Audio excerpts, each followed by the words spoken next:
হজরত ঈসা আলাহিসাল্লামের যুগের কথা বলছি। সেই যুগে একজন ইহুদি হজরত ঈসা আলাহিসাল্লামের নিকট এসে বললেন, হুজুর, আমি আপনার হাতে হাত রেখে আপনার ধর্ম গ্রহণ করতে চাই। হজরত ঈসা আলাহিসাল্লাম ইহুদির এই কথা শুনে বললেন, তুমি যদি আমার ধর্ম গ্রহণ করো এবং আল্লাহকে ইলাহা বলে স্বীকার করো ও আমাকে নবী বলে স্বীকার করো, তাহলে এটা তোমার দুনিয়া ও আখেরাত উভয় জাহানের জন্য কল্যাণকর হবে। অতপর সেই ইহুদি হজরত ঈসা আলাহিসাল্লামের ধর্মে দীক্ষিত হলেন।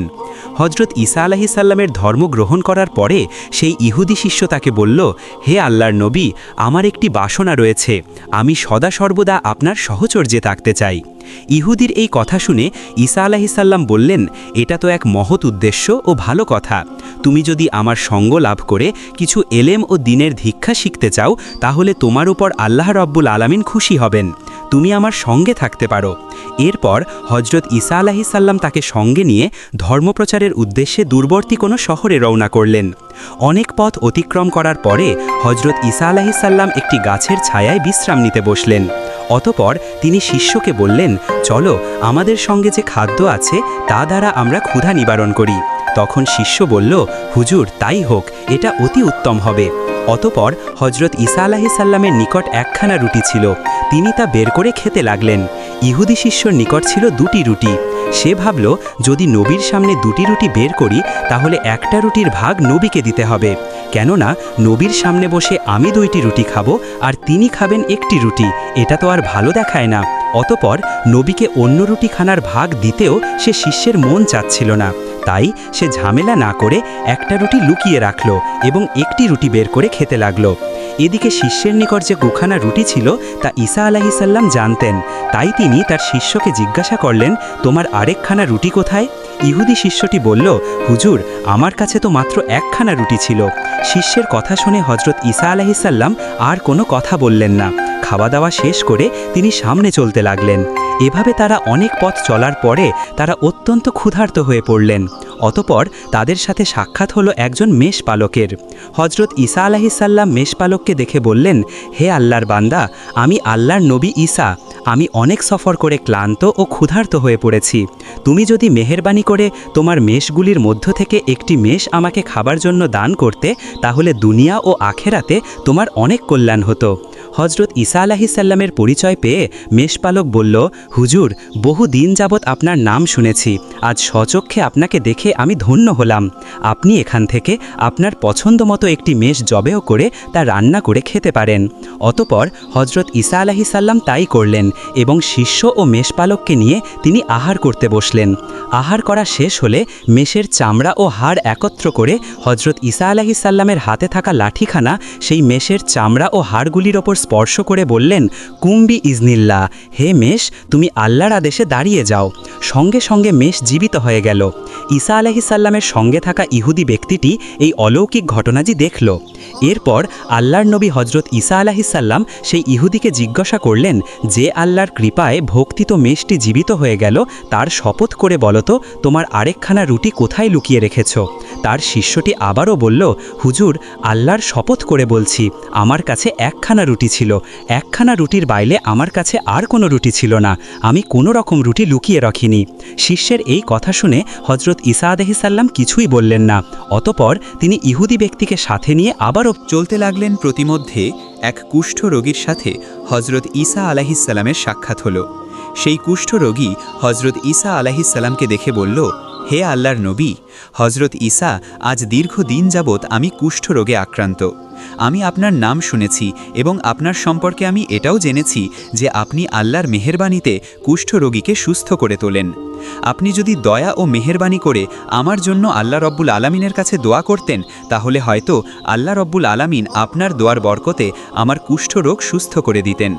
কুষ্ঠরোগীর এই আর্জি শুনে হজরত ঈসা আলাইহিসসালাম তার হাতে থাকা লাঠিখানা তার শরীরে স্পর্শ করলেন।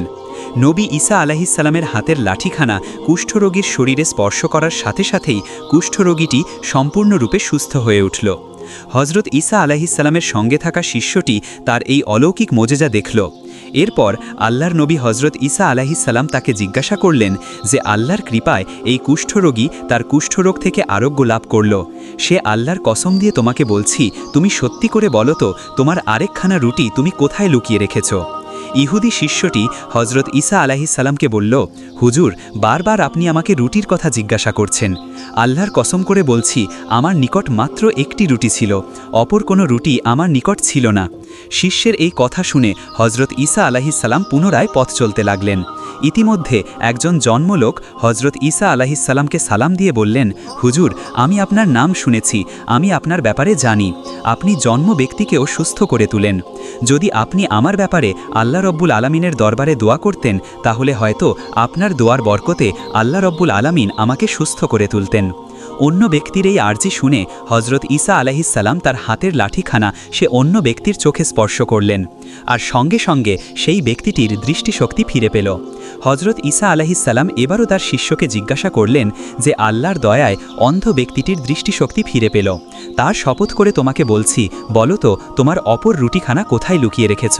ইহুদি শিষ্যটি এবারও বলল, হুজুর, আমি আল্লাহর কসম করে বলছি, আমার কাছে মাত্র একখানা রুটি ছিল, অপর কোনো রুটি আমার নিকট ছিল না। হজরত ঈসা আলাইহিসসালাম এবারও তাকে কিছু বললেন না। অতঃপর তারা আবার পথ চলতে লাগলেন।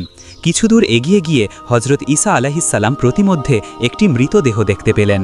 আল্লাহ রব্বুল আলামিন হজরত ঈসা আলাইহিসসালাম সেই মৃত লাশের গায়ে লাঠি দিয়ে স্পর্শ করে বললেন, কুম্বে ইজনিল্লাহ, তুমি আল্লাহর হুকুমে দাঁড়িয়ে যাও। সঙ্গে সঙ্গে মৃত লোকটি জীবিত হয়ে উঠল। এবারও হজরত ঈসা আলাইহিসসালাম তার শিষ্যকে বললেন যে আল্লাহর কৃপায় মৃত লোকটি জীবিত হলো, তার শপথ করে তোমাকে বলছি, সত্যি করে বলো তো তোমার অপর রুটিখানা তুমি কোথায় লুকিয়ে রেখেছ? এবারও সে উত্তর দিল, হুজুর, আমার নিকট তো মাত্র একখানা রুটি ছিল, অপর কোনো রুটি আমার নিকট ছিল না। হজরত ঈসা আলাইহিসসালাম কোনো কথা না বলে আবারও পথ চলতে লাগলেন। কিছু দূর গমনের পরে তারা দেখতে পেলেন প্রতিমধ্যে 3খানা স্বর্ণের ইট পড়ে আছে। নবীর শিষ্যটি হজরত ঈসা আলাইহিসসালামকে বলল, হুজুর, আপনি অনুমতি দিলে এই ইটগুলি আমি নিয়ে যেতাম। আল্লাহর নবী হজরত ঈসা আলাইহিসসালাম বললেন, আমাদের এসবের কোনো দরকার নেই। তুমি কি জানো এই ইটগুলির লোভে পড়ে কত মানুষের প্রাণ গিয়েছে? সাবধান, ইটগুলি গ্রহণ করার চেষ্টাও করো না, তাহলে তুমিও বিপদগ্রস্ত হয়ে পড়বে। এই কথা বলে হজরত ঈসা আলাইহিসসালাম পথ চলতে লাগলেন। কিছু দূর এগিয়ে গিয়ে তিনি একটি গাছের নিচে বসলেন। দীর্ঘ সফরের কারণে আল্লাহর নবী হজরত ঈসা অনেক ক্লান্ত হয়ে পড়েছিলেন, তাই তিনি সেখানে ঘুমিয়ে পড়লেন। তার সঙ্গে থাকা ইহুদি শিশুটি কিন্তু ঘুমালো না।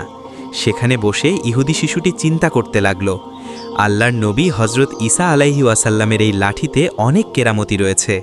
আমি যদি এই লাঠি চুরি করে নিয়ে যেতে পারি, তাহলে এই লাঠি দ্বারা অনেক কিছুই করতে পারবো।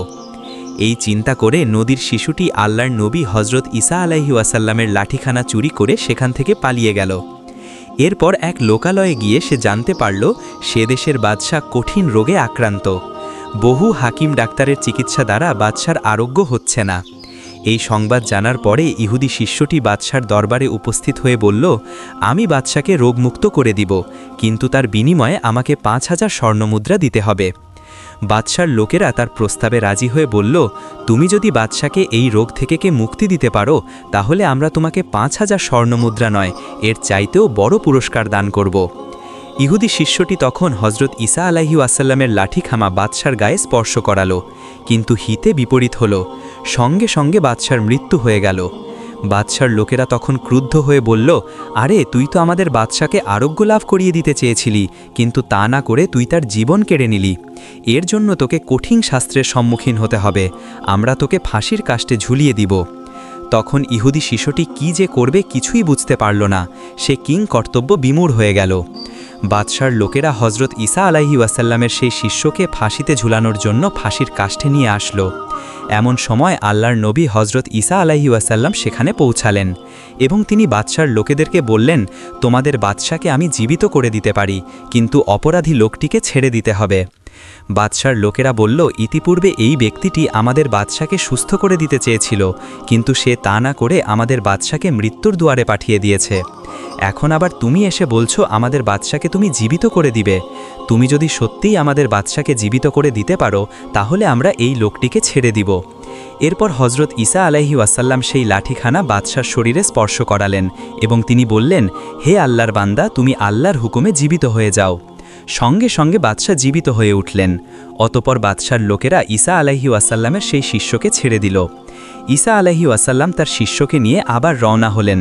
প্রতিমধ্যে তিনি জিজ্ঞাসা করলেন যে আল্লাহর অসীম কৃপায় তুমি ফাঁসির কাষ্ঠ থেকে রক্ষা পেয়েছ। সে আল্লাহর কসম করে বলছি, সত্যি করে বলো তো তোমার আরেকখানা রুটি তুমি কোথায় লুকিয়ে রেখেছ? পাপিষ্ঠ লোকটি তখন বলল, হে নবী, আমি আরেকখানা রুটি কোথায় পাব? আমার নিকট তো কেবল একটিমাত্র রুটি ছিল। শিষ্যের এই কথা শুনে হজরত ঈসা আলাইহিস কিছুই বললেন না। তিনি আবারও তার সাথে পথ চলতে লাগলেন। পথ চলতে চলতে যে স্থানে স্বর্ণের 3খানা ইট ছিল সেখানে এসে পৌঁছালো।